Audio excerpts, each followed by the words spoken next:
Of the victims in the 2022 Robb Elementary School shooting in Uvalde, Texas, have reached a settlement with the city. They'll receive a total of $2 million from the city of Uvalde and are continuing negotiations on a settlement with the county. This Friday marks 2 years since a gunman killed 19 fourth graders and 2 teachers. And as part of their push for justice, their families are also suing more than 90 law enforcement officers there, as well as the school district, as well as some employees. Javier Cesares, whose daughter Jackie was killed in the shooting, says there needs to be accountability for the police response. It's been an unbearable 2 years. We all know who took our children's lives, but there was an obvious systemic failure out there on May 24th.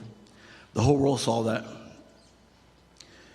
No amount of money is worth our lives of our children. Justice and accountability has always been my main concern. Our Lilia Luciano has been covering this story for us. She's been covering it from the very beginning. She's in Uvalde with more. So, Lilia, talk to us about what you have learned about this settlement, how it's being received by people on different sides of the aisle there in Uvalde. Look, Lana, when you hear $2 million for this horrible loss of life, it seems absurd. But it speaks to where these families are 2 years in. They continue searching for accountability. They continue searching for answers. They are accepting $2 million, which is what the insurance from the city was able to award them. But they could have, as the attorney at the press conference we were just at was saying, they could have continued their lawsuit against the city. They're choosing not to do that because they say that they hope this allows for that openness to heal. This has been an incredibly fractured community.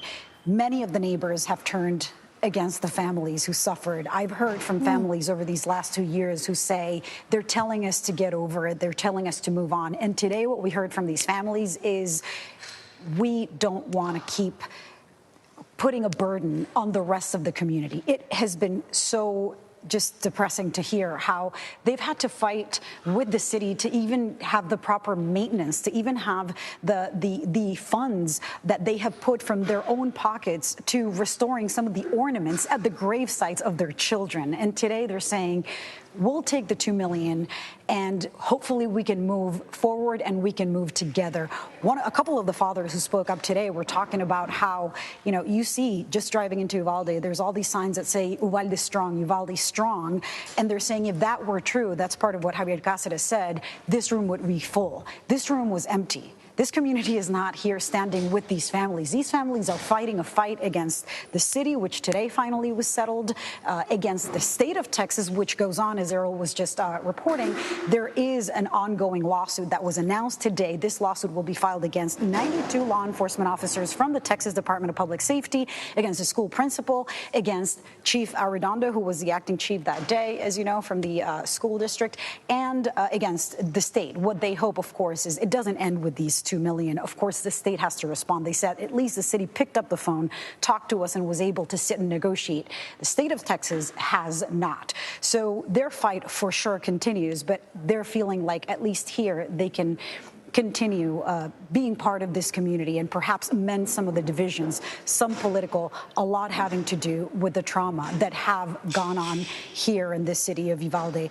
And, one of the things that really just shatters you when you hear from these families is that they did not want to put a financial burden on the resources that are available for the rest of the community. And all that they're achieving besides this settlement with the insurance funds is just an agreement from the city for better police training, for a standard for police when they respond to these tragedies, as well as a number of other resources, mental health for the children, for the community, for the families, and that horrible other aspect of the graves. We've heard from families here who say, look, we can't ever leave Uvalde as much as we'd like to move on and from this area because our children are buried here.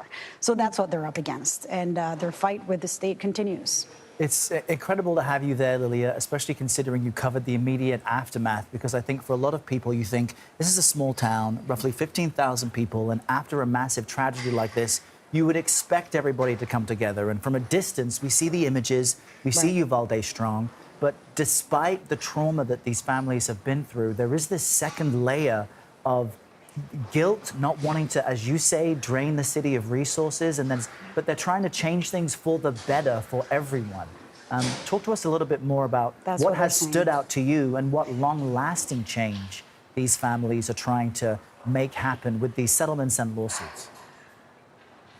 Well, part of what they're doing is making sure that the response from police prevents this not just from happening again here in Uvalde, but in Texas and across the country. Of course, they've been doing a great deal of advocacy, and part of what we heard in terms of the messaging today was, you know, one thing is the police response, the lack of response, the delay in time, but also they are continuing to raise awareness and talk about what led to this in particular, what those officers were fighting against. And this is something that the attorney stressed. He said, look, this was a kid, a teenager basically, with a military-style weapon, and that is what prevented those officers from going in there. Perhaps it's not that easy, he said, for good guys with guns to stop somebody who had no experience firing guns before, but had an incredibly powerful weapon. There's the advocacy locally, there's the police accountability, the county, the city, the state, the federal accountability. They're also suing federally, but there's also the fight to control guns, which is what a lot of these families have showed their faces and used their voices for at the federal, at the state, and the local level. Yeah, there very well could be long-lasting change that comes out of this tragedy, and it would be thanks to those relatives of those young victims. I know you'll have more on the CBS Evening News tonight, Lilia Luciano in Uvalde. Thank you so much.